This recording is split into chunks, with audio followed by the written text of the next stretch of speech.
Avant d'aller plus loin, prends une seconde. Respire. Cette vidéo n'est pas un divertissement. C'est une conversation sérieuse entre toi et toi-même. Dis-moi, depuis combien de temps tu attends que quelque chose change? Pas demain, pas dans un an, maintenant. Peut-être que tu attends un message. Peut-être que tu attends qu'on te remarque. Peut-être que tu attends juste un peu plus de chance. Mais pendant que tu attends, le temps avance sans toi.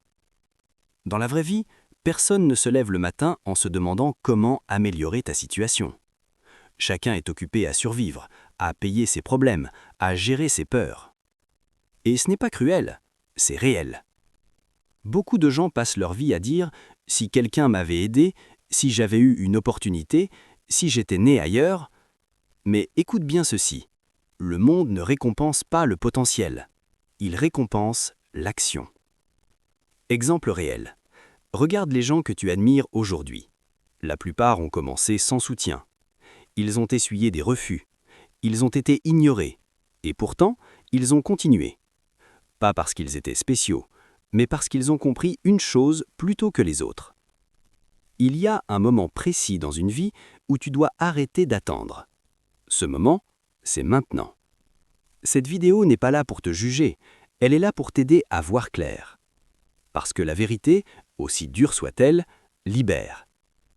Et la vérité, c'est celle-ci. Personne ne viendra te sauver. Pas ton ami, pas ta famille, pas l'État, pas le destin. Et quand tu comprends ça, tu as deux choix. Soit tu te décourages, soit tu te lèves. Si tu es encore là, c'est que quelque chose en toi est prêt. Alors reste, écoute, et surtout, ne détourne pas le regard. L'illusion de l'attente. La plupart des gens pensent que leur vie est bloquée à cause d'un manque. Manque d'argent, manque de relations, manque d'opportunités. Mais en réalité, ce n'est pas ce qui les bloque le plus. Ce qui bloque la majorité des vies, c'est l'attente. On attend presque tous quelque chose avant de commencer. Un meilleur moment, plus de confiance, un signe clair. Quelqu'un qui nous dise « Vas-y, maintenant c'est le bon moment ». Alors on repousse.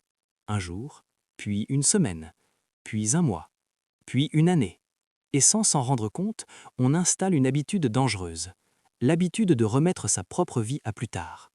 On se rassure avec des phrases qui semblent intelligentes. « Je ne suis pas encore prêt. Je dois encore apprendre. Les conditions ne sont pas réunies. » Ces phrases paraissent raisonnables, mais en réalité, elles cachent souvent la même chose, la peur. Première grande leçon. L'attente n'est pas toujours de la patience. Très souvent, c'est de la peur déguisée. La peur d'échouer, la peur d'être jugé, la peur de commencer quelque chose et de ne pas être à la hauteur. Parce que tant que tu n'as pas commencé, tu peux encore croire que tu aurais réussi. Mais le jour où tu commences, la réalité arrive. Les difficultés arrivent. Les erreurs arrivent. Et ça, beaucoup de gens préfèrent l'éviter. Alors, ils restent dans l'attente. Un endroit confortable, mais dangereux. Dans la vraie vie, personne ne commence avec toutes les réponses. Personne ne commence en se sentant totalement prêt. Ceux qui avancent ne sont pas plus confiants que toi. Ils ont juste accepté d'avancer avec le doute. Exemple réel. Il y a des gens qui parlent d'un projet depuis 5, 7, parfois 10 ans. Toujours les mêmes phrases. J'y pense, je me prépare, bientôt. Pendant ce temps, quelqu'un d'autre commence avec moins de moyens, moins d'informations, moins de soutien. Il fait des erreurs, il recommence, il progresse. Pas parce qu'il est plus intelligent, mais parce qu'il a compris une vérité simple. On ne devient pas prêt avant de commencer. On devient prêt en commençant. Deuxième grande leçon. Ce n'est pas celui qui sait le plus qui avance le plus loin. C'est celui qui agit le plus longtemps. L'attente donne une illusion de sécurité. Tant que tu attends, tu ne risques rien.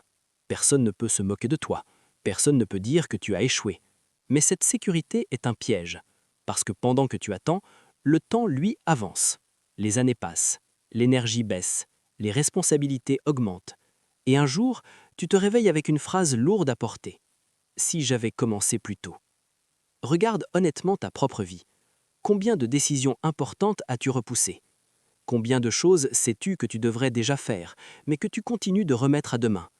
Changer de direction, apprendre une compétence, commencer un projet, améliorer ta santé. Ce n'est pas un manque de capacité, c'est un excès d'attente. Troisième grande leçon. Le moment parfait n'existe pas. Il n'a jamais existé et il n'existera jamais. Les conditions ne seront jamais idéales. Il y aura toujours un problème, toujours un obstacle, toujours une raison d'attendre. Ceux qui réussissent ne cherchent pas le moment parfait. Ils créent du progrès dans l'imperfection. Dans la vraie vie, beaucoup de gens attendent une autorisation invisible. L'autorisation de leur famille, l'autorisation de la société, l'autorisation de leur entourage. Mais cette autorisation ne vient jamais, parce que personne ne vit à ta place. Personne ne portera tes regrets à ta place. Quatrième grande leçon. Si tu attends qu'on te donne la permission de commencer, tu risques d'attendre toute ta vie. Les gens que tu admires aujourd'hui ont commencé dans le désordre, avec le doute, avec la peur, avec l'incertitude, mais ils ont avancé quand même. L'attente te fait croire que tu te protèges. En réalité, elle t'empêche de devenir plus fort, parce que c'est l'action qui construit la confiance, pas la réflexion infinie, pas la préparation sans fin. Chaque jour où tu attends, tu renforces l'habitude de ne pas agir. Et chaque jour où tu agis, même un peu, tu renforces l'habitude de prendre ta vie entre mains. L'attente ne te protège pas, elle te retient. Et tant que tu restes dans l'attente, ta vie reste en pause. La déception. Après l'attente, vient presque toujours la déception. Parce qu'à force d'attendre, on finit par espérer. On espère qu'un ami va aider, qu'un proche va soutenir, qu'une opportunité va arriver. On commence à croire aux promesses, aux paroles rassurantes, aux phrases comme « T'inquiète, je suis là. Je vais t'aider. On va faire ça ensemble. » Et pendant un moment, on y croit. Mais puis le temps passe. Les messages restent sans réponse. Les appels ne sont pas rappelés. Les promesses s'effacent. Première grande leçon. Les paroles sont faciles. L'engagement est rare. Dans la vraie vie, beaucoup de gens veulent être perçus comme gentils. Peu veulent vraiment s'impliquer. Ce n'est pas forcément de la méchanceté, c'est souvent de la peur. La peur de s'engager, la peur d'échouer avec toi, la peur de perdre du temps. Alors ils disparaissent, sans explication, sans excuse. Et ça fait mal, parce que tu n'es pas seulement déçu par eux, tu es aussi déçu par toi-même, d'avoir cru, d'avoir attendu, d'avoir espéré. Deuxième grande leçon. La déception naît toujours d'une attente placée au mauvais endroit. Quand tu attends trop des autres, tu leur donnes un pouvoir qu'ils n'ont jamais demandé. Exemple réel. Combien de personnes comptent sur un contact, un ami bien placé, un membre de la famille, pour changer leur situation? Elles mettent leur avenir entre les mains de quelqu'un d'autre. Et quand ça ne marche pas, elles restent bloquées. Pendant ce temps, d'autres avancent sans promesse, sans soutien, sans garantie. Ils construisent lentement, dans l'ombre, avec ce qu'ils ont. Troisième grande leçon. Celui qui dépend trop des autres ralentit son propre chemin. La déception est un passage difficile, mais elle a une utilité. Elle te force à ouvrir les yeux, à voir les choses telles qu'elles sont, pas telles que tu voulais qu'elles soient. Elle te montre une vérité inconfortable. Personne ne te doit rien, ni son temps, ni son énergie, ni son aide. Et quand tu acceptes ça, quelque chose change. Tu arrêtes de supplier, tu arrêtes d'attendre, tu arrêtes d'expliquer. Quatrième grande leçon. La déception peut te briser ou te rendre autonome. Beaucoup de gens restent coincés ici. Ils deviennent amers, en colère. Ils accusent les autres. Ils disent « on m'a laissé tomber »,« personne ne m'aide »,« le monde est injuste ». Et parfois, ils ont raison. Mais rester dans cette colère ne construit rien. La déception n'est pas une fin. C'est un signal. Un signal qui te dit « Arrête de compter sur ce qui n'est pas sous ton contrôle. Dans la vraie vie, ceux qui réussissent ont tous été déçus. Par des amis, par des proches, par des promesses non tenues. La différence, c'est qu'ils n'ont pas arrêté là. 5e grande leçon. Quand tu cesses d'attendre des autres, tu commences à construire pour toi. La déception fait tomber les illusions. Et même si ça fait mal, c'est nécessaire. Parce qu'une fois les illusions tombées, il ne reste qu'une chose, toi. Et ce moment précis, aussi inconfortable soit-il, est le début de la vraie force. La révélation. Après l'attente, après la déception, vient un moment plus calme. Un moment où tu ne te plains plus. Un moment où tu ne demandes plus. Un moment où tu regardes la situation en face. C'est ici que la révélation arrive. Pas comme un choc spectaculaire, mais comme une compréhension silencieuse. Tu réalises que personne ne t'a vraiment trahi. Tu réalises surtout que tu attendais trop. Première leçon. Personne ne viendra te sauver. Et ce n'est pas une injustice, c'est une réalité. Quand cette vérité s'installe, quelque chose s'allège. Tu arrêtes d'espérer que quelqu'un fasse le travail à ta place. Tu arrêtes de remettre ta vie entre les mains des autres. Exemple réel.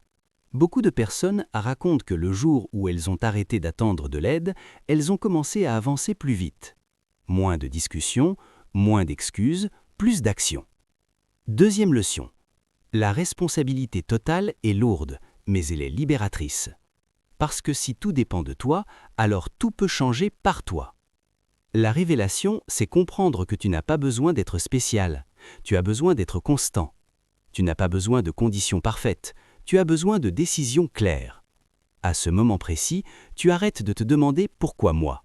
et tu commences à te demander « qu'est-ce que je peux faire là, maintenant ?» Troisième leçon. La vraie puissance commence quand tu arrêtes de te plaindre.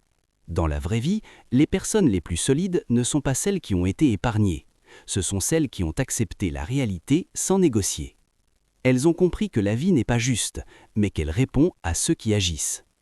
La révélation ne te rend pas arrogant, elle te rend lucide. Tu n'attends plus l'approbation, tu n'attends plus la validation, tu avances. Et ce calme nouveau, cette clarté, c'est le début d'une transformation profonde. La décision. Après la révélation, il y a un moment précis, un moment silencieux, un moment où tu comprends que personne ne viendra. Et à cet instant, deux chemins s'ouvrent. Soit tu retournes à l'attente, soit tu prends une décision. Pas une décision spectaculaire, pas une annonce publique, mais une décision intérieure, ferme. Première grande leçon. Une vie ne change pas quand on comprend, elle change quand on décide. La décision, ce n'est pas dire « j'aimerais », ce n'est pas dire « un jour ». La décision, c'est dire « à partir d'aujourd'hui, je fais ce qui dépend de moi ». Exemple réel, beaucoup de sportifs racontent la même chose. Ils n'ont pas décidé de devenir champions le jour d'une victoire.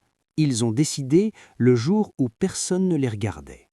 Le jour où ils ont commencé à s'entraîner seuls, sans caméra, sans encouragement. Parfois sans résultat visible pendant des mois. La décision ne supprime pas la peur, elle te fait avancer malgré la peur. Deuxième grande leçon, décider, ce n'est pas être sûr de réussir, c'est refuser de rester immobile. Dans la vraie vie, la plupart des gens savent ce qu'ils devraient faire. Ils savent qu'ils devraient apprendre une compétence, changer certaines habitudes, être plus disciplinés. Mais ils ne décident pas vraiment, ils restent dans l'intention. Exemple réel, regarde les personnes qui transforment leur situation financière. La majorité ne gagne pas soudainement beaucoup plus. Ils commencent par décider de mieux gérer ce qu'ils ont, de couper certaines dépenses, de se former après le travail, de sacrifier du confort temporairement. Ce ne sont pas des choix faciles, mais ce sont des choix clairs. Troisième grande leçon, la décision demande un prix immédiat, mais l'inaction en demande un encore plus grand. Décider, c'est accepter l'inconfort, te lever plus tôt, dire non à certaines distractions, faire des choses qui ne donnent pas de plaisir immédiat. Dans la vraie vie, les gens qui avancent ne sont pas plus motivés, ils sont plus engagés.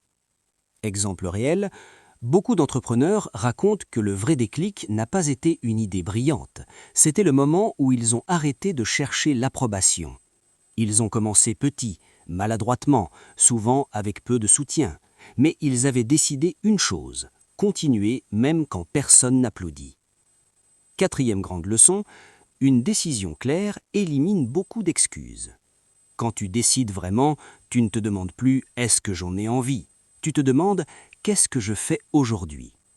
La décision transforme ta façon de penser, tu passes de l'émotion à l'action, du rêve au concret. Et c'est là que quelque chose change profondément, tu te respectes davantage. Parce que chaque jour où tu fais ce que tu as décidé, même un peu, tu renforces ta confiance. Cinquième grande leçon, la confiance ne vient pas avant l'action, elle vient après. Les gens confiants ne sont pas nés comme ça, ils sont devenus confiants en se prouvant, jour après jour, qu'ils tiennent parole envers eux-mêmes. La décision n'est pas un moment magique, c'est un point de non-retour mental. À partir de là, tu n'attends plus que la vie change, tu commences à la construire. La discipline quotidienne. La décision, c'est un point de départ. Mais ce qui change réellement une vie, c'est ce que tu fais le lendemain et les jours qui suivent. C'est là que la discipline entre en jeu. Pas la discipline parfaite, pas la discipline impressionnante, la discipline simple, répétée, discrète. Première grande leçon. La discipline, ce n'est pas faire beaucoup, c'est faire un peu tous les jours. Dans la vraie vie, la plupart des gens échouent ici. Pas parce que c'est trop dur, mais parce que ce n'est pas spectaculaire. Se lever 30 minutes plus tôt, lire 10 pages, s'entraîner 20 minutes, travailler sur son projet après une journée fatigante. Ce sont des actions banales, mais répétées, elles changent tout. Exemple réel. Beaucoup de personnes qui ont amélioré leur santé n'ont pas commencé par un programme extrême.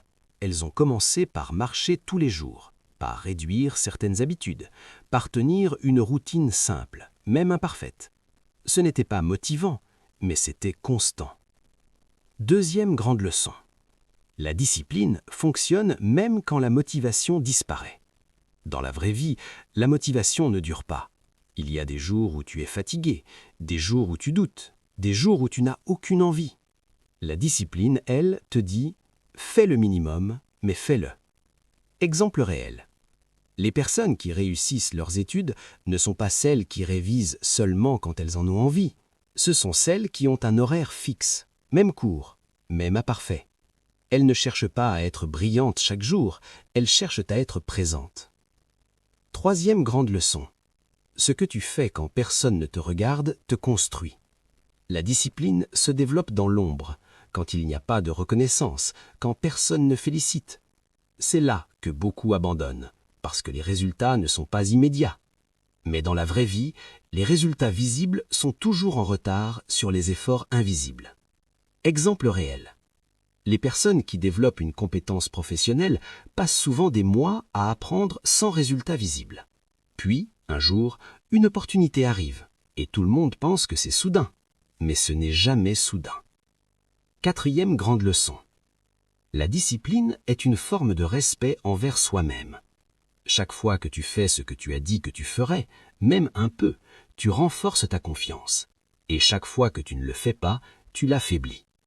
La discipline ne te rend pas dur, elle te rend fiable. Fiable pour toi-même. Et c'est cette fiabilité qui te prépare à la suite du chemin. La solitude du chemin. Après la décision et la discipline, tu te retrouves souvent seul sur le chemin. Et c'est normal, parce que la majorité des gens restent dans la zone de confort. Ils ne comprennent pas ce que tu fais. Ils ne voient pas pourquoi tu refuses certaines distractions. Ils ne voient pas pourquoi tu refuses certaines habitudes. Première leçon. La solitude n'est pas une punition. C'est un signe que tu avances. Les personnes qui réussissent le savent, la route est longue et souvent silencieuse. Il n'y a pas de fanfare, il n'y a pas de spectateurs, il n'y a que toi, ton effort et ton engagement quotidien. Exemple réel. Beaucoup d'entrepreneurs à succès, comme Jeff Bezos ou Elon Musk, ont passé des années à travailler seuls sur leurs idées. Sans reconnaissance, sans validation, juste avec un objectif clair et un engagement envers eux-mêmes. Ce silence, cette solitude, c'est là que tu construis ta force. C'est là que tes habitudes deviennent des fondations. C'est là que tu passes de l'intention à l'action durable. Avec le temps, tu réalises quelque chose d'essentiel. Tu n'as pas besoin de la foule pour avancer. Tu n'as pas besoin qu'on croie en toi. Tu n'as pas besoin d'approbation. Tu as seulement besoin de toi-même et de ta constance. Deuxième leçon. La solitude te teste. Elle te montre si tu fais ça pour toi ou pour l'image que les autres ont de toi. Si tu continues uniquement pour impressionner les autres, tu abandonneras tôt. Si tu continues pour toi, tu deviendras inarrêtable. Exemple réel. Les grands auteurs ou créateurs comme J.K. Rowling ont écrit des années dans l'anonymat total. Personne ne lisait leurs manuscrits au début. Et pourtant, ils persistaient. Le succès est venu bien plus tard, parce qu'ils avaient construit leur discipline loin des regards. Troisième leçon. La solitude te révèle ce que tu vaux vraiment. Elle n'est pas un obstacle, elle est une épreuve que peu acceptent de traverser. Mais ceux qui la traversent découvrent leurs vraies capacités. Et à force de persévérer dans cette solitude, tu commences à créer ton propre monde, tes règles, ta routine, ta force. C'est ce que la plupart appellent succès. Mais en vérité, c'est juste la conséquence de ceux qui ont appris à être seuls avec eux-mêmes et leur travail. La transformation. Après la solitude, après la discipline, après chaque effort que tu as choisi de fournir, vient la transformation. Ce n'est pas un événement spectaculaire, ce n'est pas un jour où tout change d'un coup. C'est un processus, une accumulation silencieuse de petites décisions et de constances que personne n'a vues. Première leçon. Le succès n'est jamais un miracle. Il est la conséquence de ce que tu as fait quand personne ne regardait. Chaque matin où tu t'es levé malgré la fatigue, chaque jour où tu as travaillé même sans résultat immédiat, chaque fois que tu as choisi d'avancer plutôt que d'attendre. Tout cela te transforme. Exemple réel. Les athlètes comme Michael Jordan ou Serena Williams ont perdu des dizaines de matchs, ont été rejetés, critiqués, et pourtant ils ont continué à s'entraîner chaque jour. La transformation vient de la persistance, pas des coups de chance. Tu réalises maintenant, ce n'est pas la chance, pas le talent inné, pas les circonstances. C'est la décision de continuer malgré tout, la discipline et la capacité à être seul avec ton travail qui font toute la différence. Deuxième leçon. La transformation est visible d'abord en toi, puis dans ta vie. Tu deviens plus confiant, plus patient, plus solide. Tu comprends que tu peux créer ta vie, pas seulement la subir. Et la vraie puissance, elle vient quand tu prends conscience que tu n'as besoin de personne pour commencer, tu n'as besoin de personne pour continuer, et tu n'as besoin de personne pour réussir. Regarde tout ce chemin que tu as parcouru avec moi aujourd'hui, depuis l'attente qui te paralysait jusqu'à la discipline qui te construit, en passant par la solitude qui te révèle. La vérité est simple, personne ne viendra le faire à ta place. Les opportunités ne tombent pas du ciel, les encouragements ne remplacent pas l'action. La peur, la déception, la fatigue, tout cela fait partie du processus. Mais il y a une vérité encore plus grande, tu es capable. Capable de commencer même quand tu n'es pas prêt, capable de continuer quand tout semble silencieux, capable de transformer chaque petit effort en victoire durable. Ce que tu as appris aujourd'hui, ce n'est pas juste de la motivation, c'est une méthode de vie. Arrêter d'attendre, décider malgré la peur, construire chaque jour même dans le silence et devenir la personne qui prend sa vie en main. Alors peu importe où tu en es aujourd'hui, peu importe combien de fois tu as été déçu, le pouvoir de changer est entre tes mains. Ne regarde pas le sommet, ne regarde pas ceux qui sont devant. Regarde toi-même, chaque jour, faire ce que tu as décidé. C'est là que la vraie transformation se passe. C'est là que ta vie devient la tienne. Alors commence, aujourd'hui, maintenant, et ne t'arrête jamais.